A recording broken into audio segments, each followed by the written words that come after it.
नमस्कार। एक बार फिर TDM सफलता चैनल में आप सभी का स्वागत है। आज हम इस वीडियो के माध्यम से कक्षा 7 संस्कृत 8 ग्रेड अभ्यास पुस्तिका जो हमें वर्ष 2024-25 में दी गई है, तो आज हम इस अभ्यास पुस्तिका के चतुर्थः पाठः चाणक्य वचनानी के पाठ का हम अभ्यास करेंगे। तो चतुर्थः पाठः चौथा पाठ चाणक्य वचनानी, चाणक्य के वचन। तो इसका अभ्यास करने से पूर्व हम इसका परिचय देखते हैं।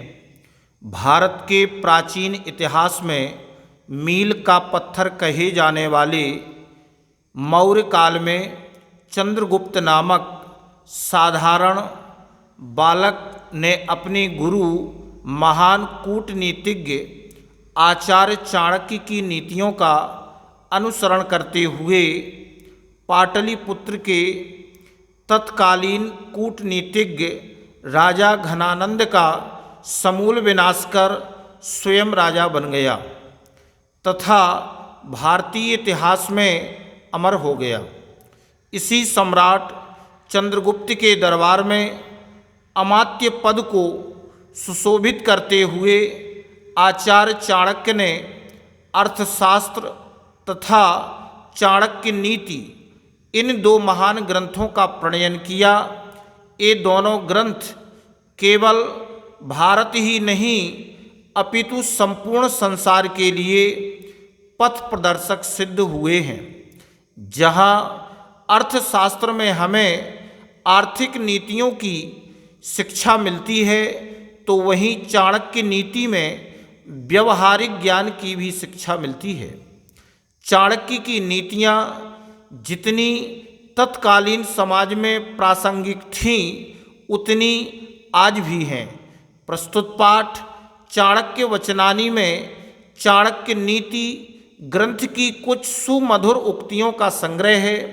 तो हम इन सूक्तियों के माध्यम से चाणक्य के द्वारा बताए गए व्यवहारिक ज्ञान के विषय में विस्तार से पढ़ेंगे और उनका अनुसरण करेंगे। तो यहाँ प्रथमा से लेकर संबोधन तक सभी विभक्तियों का प्रयोग इस श्लोक में किया गया है। तो इसके बारे में छात्रों को बताएं। और यहाँ पर जो श्लोक दिया गया है इसको हम समझते हैं। रामो राजमणि सदा विजयते रामं रमेशं भजे रामेणाविहता निशाचर चमूह रामाय तस्मै नमः। रामान्नास्ति परायणं परतरं रामस्य दासोऽस्म्यहं रामे चित्तलयः सदा भवतु मे हे राम माम पालय। तो इसका अर्थ समझते हैं। रामो राजमणि सदा, रामो राजमणि राजाओं में श्रेष्ठ श्री राम जी सदा विजयते, सदा विजय को प्राप्त होते हैं। रामम रमेशं भजे, ऐसे मैं राम को लक्ष्मीपति भगवान राम का भजन करता हूँ। रामेणाविहता निशाचर चमूह, जिन रामचंद्र जी ने संपूर्ण राक्षस सेना का निशाचर राक्षस सेना का ध्वंस कर दिया था, मैं रामाय तस्मै नमः, मैं उन राम को प्रणाम करता हूँ। रामान्नास्ति परायणं परतरम, मैं राम से बड़ा, रामान्नास्ति परायणं परतरम, राम से बड़ा और कोई आश्रय नहीं है। मैं रामस्य दासोऽस्म्यहं, मैं उन रामचंद्र जी का दास हूँ। रामस्य, राम का, दासोऽस्म्यहं, मैं दास हूँ। रामे चित्तलयः सदा भवतु मे, मेरा चित्त सदा राम में ही लीन रहे। हे राम माम पालय, मेरा पालन करो, मेरा उद्धार करो। इस प्रकार से श्लोक पुनः पढ़ लेते हैं। रामो राजमणि सदा विजयते, रामं रमेशं भजे। रामेणाविहता निशाचर चमूः, रामाय तस्मै नमः। रामान्नास्ति परायणं परतरं, रामस्य दासोऽस्म्यहम्। रामे चित्तलयः सदा भवतु मे, हे राम मां पालय। आगे निर्देशः बहुविकल्पीय प्रश्नाः। प्रश्न पहला है उत्तमाः इच्छन्ति। उत्तमाः जो उत्तम लोग होते हैं, अच्छे लोग होते हैं, वो क्या इच्छा करते हैं?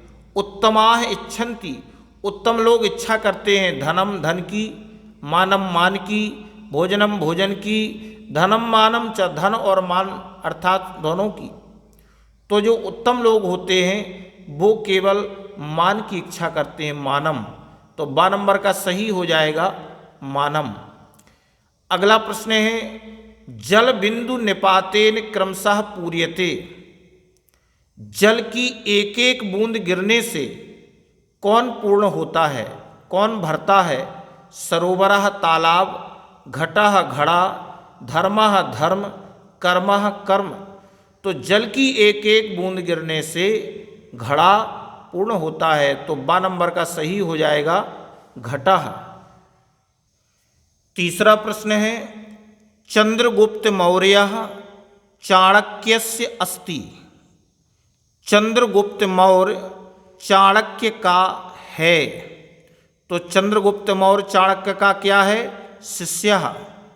कौन है? शिष्यः। तो इसका उत्तर सही हो जाएगा बा, शिष्यः। इच्छन्ति, तो इच्छन्ति इति पदे लकारः अस्ति। इच्छन्ति इस पद में लकार है। लंग लकारः, लिरिट लकारः, लट लकारः, लोट लकारः। तो इच्छति, इच्छतः, इच्छन्ति, ये आपका लट लकार सा हो जाएगा सही। लट लकारः वर्तमान काल। पांचवा प्रश्न है दुर्जनस्य विषम। दुर्जन व्यक्ति का, दुर्जन का विष, दुर्जन के विष सर्वांगे सभी अंगों में, मुखे मुख में, पुच्छे पूंछ में, दंते दांत में। तो जो दुर्जन होता है, दुर्जन का विष सर्वांगे सभी अंगों में होता है। निर्देशः रिक्त स्थानानि पूरयत। रिक्त स्थान पूर्ण करो। तो प्रश्न छठवां है चंद्रगुप्त मौर्यम सिंहासने स्थापितवान। चंद्रगुप्त मौर्य को सिंहासन पर स्थापित किया। किसने? चाणक्येन। चाणक्य के द्वारा चंद्रगुप्त मौर्य को सिंहासन पर स्थापित किया। इसके बाद प्रश्न 7वां है विद्यार्थी न प्राप्नोति। विद्यार्थी विद्या चाहने वाले को प्राप्त नहीं होता। क्या? सुखम, सुख। विद्या चाहने वाले को सुख प्राप्त नहीं होता।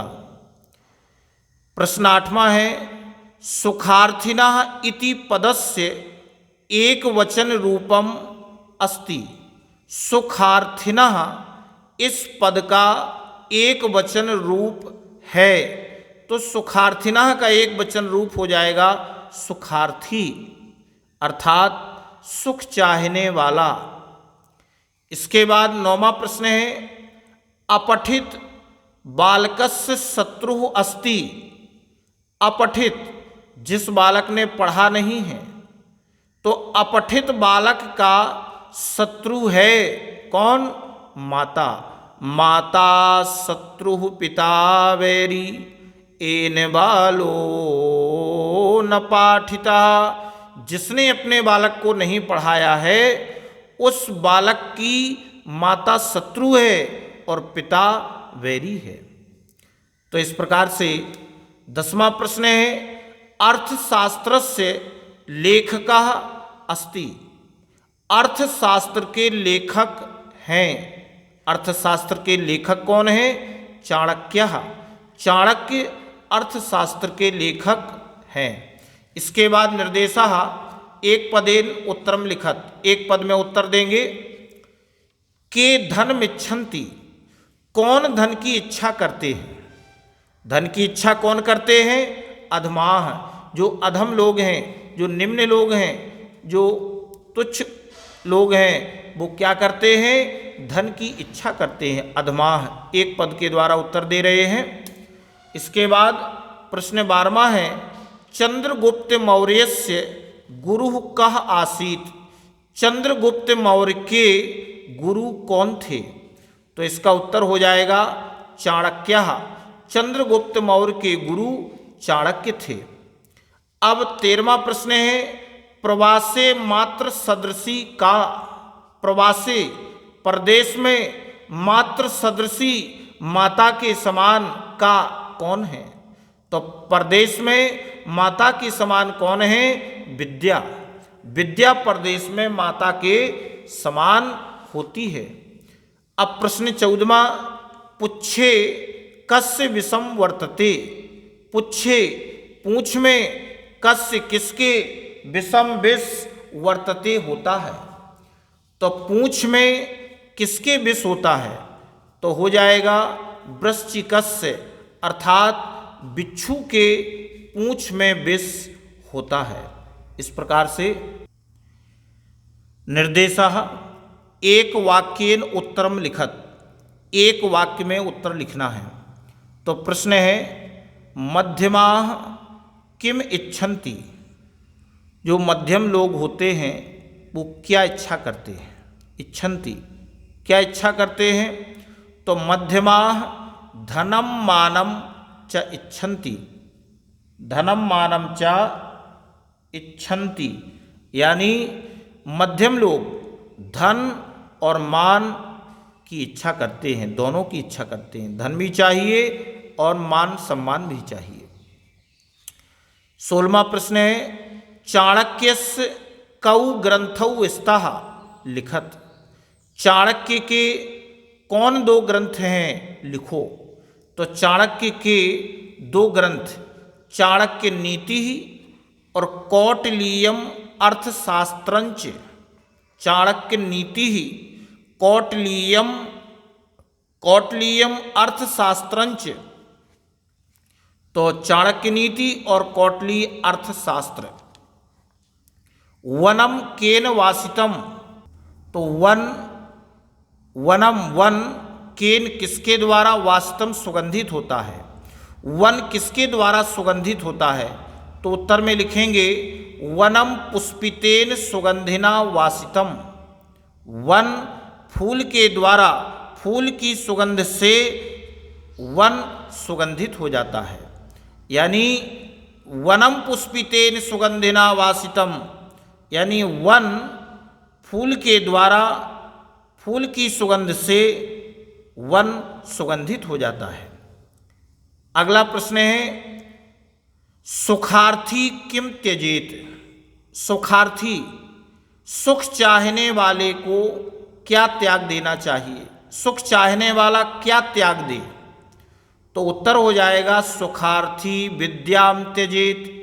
सुख चाहने वाला विद्या को त्याग दे। सुख चाहने वाला विद्या को त्याग दे। अब आगे निर्देशः दीर्घ उत्तर में लिखत। दीर्घ उत्तर लिखना है। प्रश्न 19वां है पदानाम विभक्तिम वचनम च लिखत। पदों के विभक्ति और वचन लिखो। यथा जैसे राजेशः, राजधन ईशः। तो आ के बाद ई आने पर ए हो जाता है, एक गुण संधि का नियम है। तो गुण स्वर संधि ही। तो आगे हमें जो तालिका दी गई है, इस तालिका में हमें विभक्ति और वचन बताना है। यथा जैसे छात्राय, तो छात्राय चतुर्थी विभक्ति का एक वचनम है। अब बालिका, बालिका प्रथमा विभक्ति एक वचनम है। रामेण, रामेण तृतीया विभक्ति एक वचनम। और विद्यालयात् पंचमी विभक्ति एक वचनम। तक्षकस्य जे षष्ठी विभक्ति एक वचनम। और पुत्रेण तृतीया विभक्ति एक वचनम। इस प्रकार से इस प्रश्न के उत्तर को लिखना है। प्रश्न 20वां दिया है, सुखार्थी च त्यजेत इति श्लोकम पूरयत। सुख चाहने वाला त्याग दे, इति श्लोकम, इस श्लोक को पूर्ण करना है। तो आप श्लोक देखेंगे, सुखार्थी च त्यजेत विद्याम, विद्यार्थी च त्यजेत सुखम, सुखार्थिनः कुतो विद्या, विद्यार्थिनः कुतः सुखम। सुखार्थी, सुख चाहने वाला विद्या को त्याग दे। और विद्यार्थी च त्यजेत सुखम, और विद्या चाहने वाला सुख त्याग दे। सुखार्थिनः कुतो विद्या, सुख चाहने वाले को विद्या कहाँ, कुतो कहाँ, सुखार्थिनः सुख चाहने वाले को विद्या कहाँ, और विद्यार्थिनः कुतः सुखम, और विद्या चाहने वाले को सुख कहाँ। इस प्रकार से इस श्लोक को आपने समझा। आगे प्रश्न 21वां अंतिम प्रश्न दिया है, विद्यायाः महत्वम विषय लिखत। विद्या के महत्व के विषय में लिखो। विद्या का महत्व क्या है? तो आप इसका उत्तर लिखेंगे कि विद्या जीवनस्य दीपः अस्ति। विद्या जीवन का दीप है।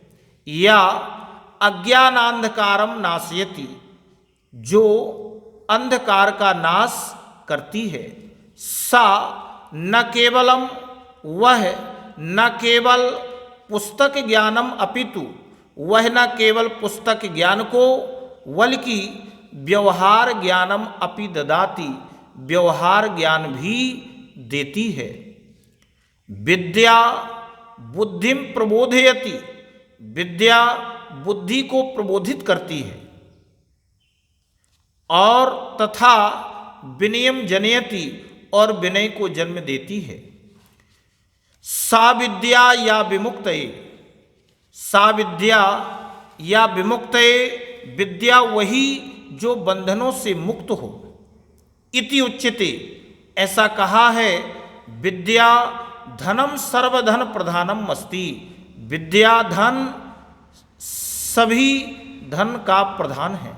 सर्वधन प्रधानम, सभी धन का प्रधान है। अतः इसलिए सर्वे विद्यायाः, सर्वे विद्यायाः प्राप्तये प्रयत्नम कुर्वन्तु, इसलिए सभी विद्या को विद्या प्राप्ति के लिए प्रयत्न करना चाहिए, या सभी विद्या को प्राप्त करने के लिए प्रयत्न करो। इस प्रकार से इस वीडियो में बस इतना ही। नेक्स्ट वीडियो में हम इसके अगले पाठ के अभ्यास कार्य को करेंगे। अगर आपको ये वीडियो अच्छा लगा हो तो इस वीडियो के लिए कमेंट शेयर अवश्य करें। धन्यवाद।